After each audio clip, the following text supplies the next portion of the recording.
কয়েক মাস ধরে দেশের বিমানবন্দরগুলোর নিরাপত্তা নিয়ে চলছিল এক অদৃশ্য টানাপোড়েন। একাধিক বাহিনী একসাথে দায়িত্ব পালন করছিল, কিন্তু ছিল না কোনো কার্যকর সমন্বয়। কখনো আনসার, কখনো অ্যাফসেক, আবার কখনো বিমান বাহিনী বা এপিবিএন। কে আসলে মূল দায়িত্বে সেটি নিয়ে দ্বন্দ্ব থামছিল না। অবশেষে প্রধান উপদেষ্টার কার্যালয়ে গিয়ে শেষ হলো এই দীর্ঘ দ্বন্দ্ব।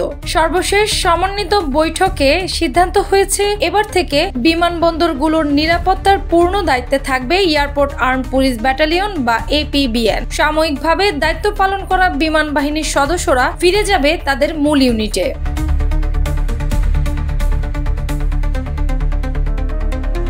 আগে থেকেই বেবি চকের নিজস্ব নিরাপত্তা কর্মী, আনসার ও এফসেক দায়িত্বে ছিল। তার উপর স্বরাষ্ট্র মন্ত্রণালয় নতুন বাহিনী air guard of Bangladesh AGB গঠনের সিদ্ধান্ত নেয়। কিন্তু আশ্চর্যের বিষয়, এই সিদ্ধান্ত নেওয়া হয় বেবি চককে না জানিয়ে। এতে ক্ষোভ ছড়ায় কর্মকর্তাদের মধ্যে। স্বরাষ্ট্র মন্ত্রণালয় 2016 সালে বিমানবন্দরগুলোর নিরাপত্তায় এয়ারপোর্ট আর্ম পুলিশ ব্যাটালিয়ন গঠন করেন।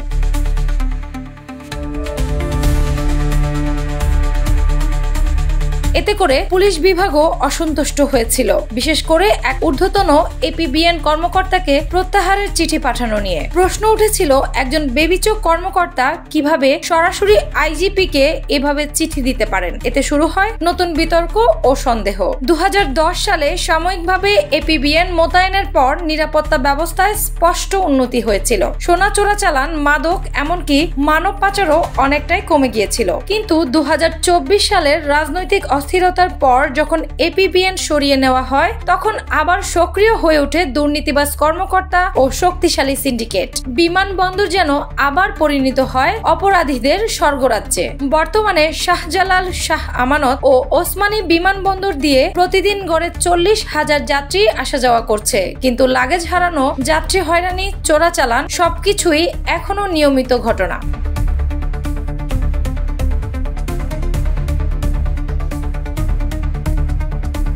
দেশের অন্যতম গুরুত্বপূর্ণ বিমানবন্দর নিরাপত্তা নিয়ে অস্থির পরিস্থিতিতে প্রধান উপদেষ্টার বিশেষ সরকারি লুৎফি সিদ্দিকীর সভাপতিত্বে গত বুধবার এক সভায় সিদ্ধান্ত হয়, এখন থেকে বিমানবন্দরগুলো নিরাপত্তার দায়িত্বে থাকবে APBN. In aid to civil power এ আশা বিমান বাহিনী ফিরে যাবে ব্যারাকে। সরকারের এই সিদ্ধান্তে আপাতত বিমানবন্দরের নিরাপত্তায় স্বস্তি ফিরে এলেও স্বরাষ্ট্র মন্ত্রণালয়ের নতুন আরো একটি বাহিনী গঠনের তৎপরতা আছে। বিমানবন্দরের প্রশিক্ষিত নিজস্ব নিরাপত্তা বাহিনী অ্যাফসেক, আনসার পুলিশ থাকার পরও বিশেষায়িত আর্মড পুলিশ দায়িত্ব পালন করছে। এরপরও নতুন আরেকটি বাহিনী গঠনের যৌক্তিকতা নিয়ে প্রশ্ন উঠছে। অ্যানি আক্তার, বাংলা বাজার পত্রিকা।